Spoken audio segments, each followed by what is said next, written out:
hide your heart. Actually, you have to open your heart to Dr. Eli Karam in the studio with me. Hey, Dr. Eli, good to see you again. Hey, Terry, good to be back. I'd have here marriage and family therapist, assistant professor, Kent School of Social Work at the University of Louisville, president-elect of the Kentucky Association for Marriage and Family Therapy. Staying busy. That's a lot of titles. And you're a dad, too. Again. A dad, yeah, twice over, like you. I have a baby girl, Molly, who's 12 weeks and sleeping through the night. And the key is, I was telling you, one of those baby straitjackets, so she can't move her arms. And we got sleep from 9 p.m. to 4 a.m. last night, which was a big hurdle to overcome. Big step. How's Mom doing, by the way? She's doing pretty good. That'll drive you crazy, that sleep deprivation.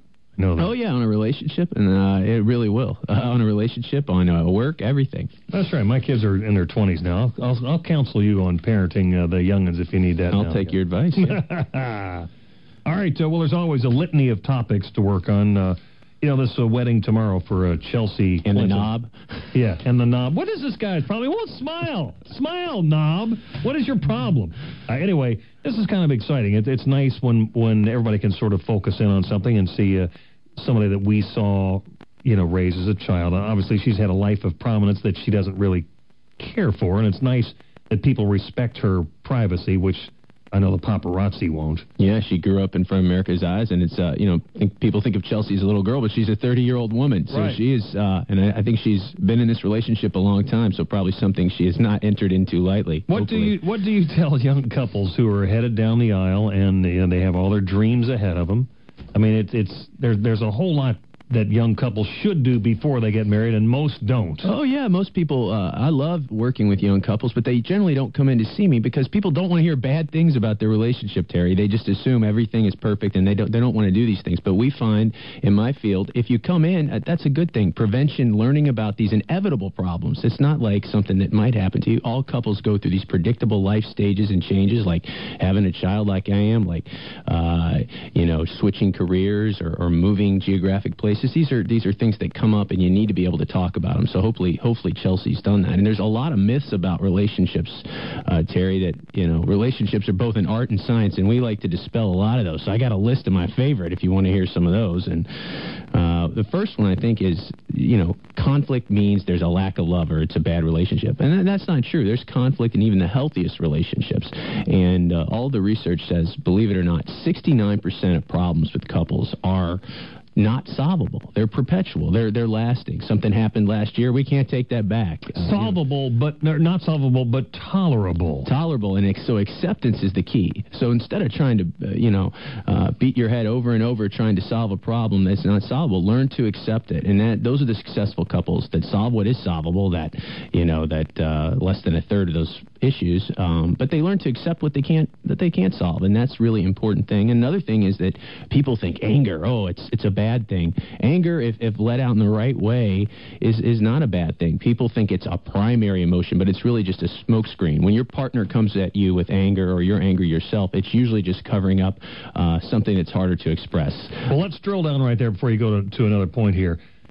There is a proper way, I think the expression is fighting fair, or fairly, versus Mel Gibson. Yeah, Mel. That whole thing of anger, I mean, that's off the charts insanity there. Yeah. No one should talk to another human being like Mel's that. in his own category. I never heard anything quite like that. Yeah, there can't be anything constructive.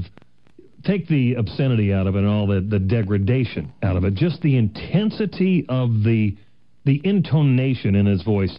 I mean, you wouldn't speak that way to another human being unless they were on fire. You can't do that, and you shouldn't. When your fuse is blown or when you're triggered to that level, you can't have a conversation, even if you want to. It's probably a part of someone like Mel that really was trying to convey something to the mother of his child, but he couldn't because he was too upset. So what you have to do is realize when your fuse is short and step away. And you can only come back. And when you fight fair, a lot of those skills are not hitting below the belt, knowing what your partner's vulnerabilities are, but not going there. Taking a time out, speaking of I statements instead of you. If you speak with you statement, you always do this, you always do that, in these kind of black and white terms, it's naturally going to put your partner on the defense, and you're going to get right into it. So when you use the word "you always," you're making a booby trap right there. There's no way to come back from that. Right. The only thing anyone always does is breathe and let their heart beat. Correct. I mean that's a bad way to start a sentence. You always da-da-da.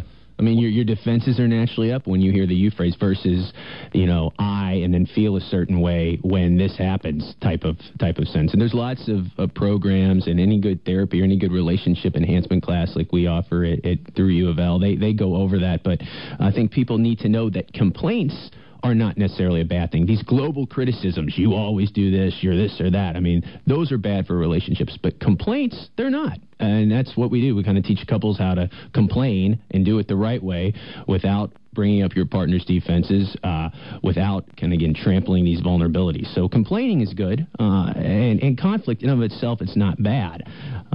And then another big myth, Terry, is that people, if you've been with someone, married or not, for a long time, you should automatically know what I need. Or, this sense of mind reading. That's not good either. When it doesn't take very long, just be explicit with what you want, how you want your partner to be helpful. Don't let the mind read, and know that being specific has no drawbacks. Okay, Dr. Eli Karam's in the studio. We're going to continue in this vein in a few minutes here, in about 10 minutes or so. Dr. Eli Karam, he's online at elikaram.com, and Karam is spelled K-A-R-A-M. Like AM radio. That's it, baby.